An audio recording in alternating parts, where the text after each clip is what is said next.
Now setting up of policies, what policies you will set up in an organization? Okay, now let me tell you one very important issue about this whole policies. We make policies for Mars and try to implement it on Earth. Have you ever thought about it? You know, we make policies which you cannot comply with, and normally it is not possible to comply with, and therefore the policies are fraught with this, that it will be definitely violated right from the time that you set up the policies. You know, recently, last month I think, I was in a meeting in Orissa, and so we were discussing about policies, and then they said, you know, there's a very rural-based NGOs, and they were telling me that we have a policy that not more than 2,000 rupees of cash payment will happen in this organization. I said, when did you set up this policy? That's 6 months ago. I said, can we see how many times you have violated this policy already? I said, why do you make that policy which will lose its sanctity right from the day one? Nobody is asking you to make such a policy which you cannot follow.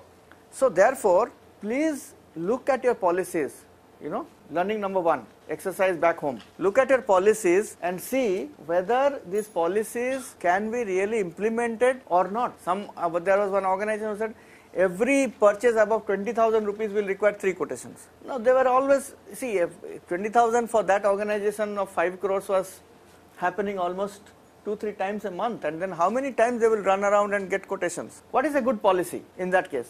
Should we not have quotations, or should we have quotations? We should have quotations.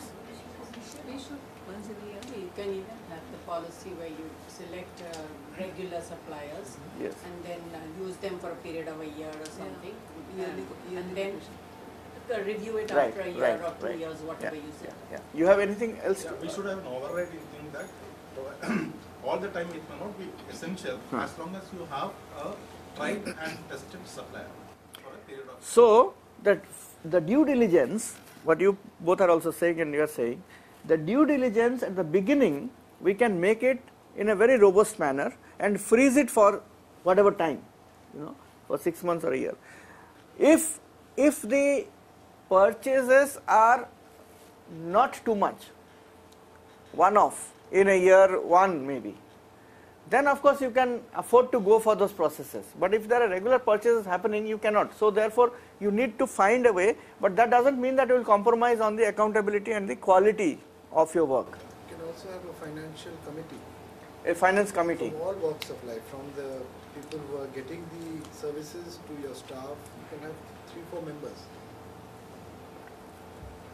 Yeah, the issue is, every time the finance committee will meet, and every time, if it is more often, the purchases, then every time for the finance committee to meet and take a decision, it affects your other work, you know, functioning of the organization. So you have to decide, basically, you know, like large hospitals, for example, you know, they have to regularly buy, and on top of having suppliers, also they have a committee to oversee this, because you know, when you are buying 5 crores in a month, just shortlisting suppliers and leaving them to supply is also not the best option. So you may need to have a committee above it to supervise. So it depends on what kind of work that you are doing and what sort of policies you need. For example, method of accounting. How many types of accounting you can have? Cash basis and accrual basis. Accrual basis is basically due basis. Cash basis is when you pay cash, right? So accrual basis is a due basis of accounting. So whenever the payment is due, you have to make an entry in your books. In cash basis, whether the payment is due or not, when it is paid, then you make an entry in the books. That is the basic difference, right? Cash payments, you know, what will be the limit for cash payment? What should be a good limit for cash payments? 10,000. Anyone else who would like to? 5,000. Okay. 1,500. Because we don't need to make such heavy cash. Okay. The rule is that it has to go by check. You know, because we are in Mumbai or in larger cities, but when you go to rural areas, people would say that, you know, there are not banks in rural areas. So how shall we make this payment? So there are more, or so it depends on on these circumstances. Yeah. See, for example, my foundation, we make monthly cash payments for a lakh of rupees. Reason being, the teachers in our rural areas don't take salary. Exactly. paycheck. That's the point. Yeah. So you make Yeah, it's for individual. yes.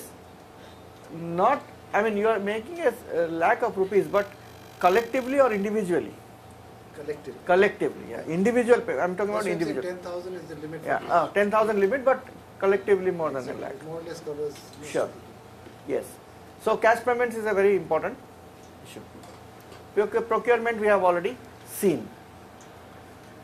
Or asset procurement, I think it is good to have a committee and having all these processes of getting quotations and so on is very, very important, because assets you don't procure almost every day. Assets are procured once in a year or 2-3 times in a year, so it's good to have those kind of processes. Purchase policy we have seen. Now travel rules. Having clear travel rules in an organization is very important, because otherwise it leads to a lot of confusion.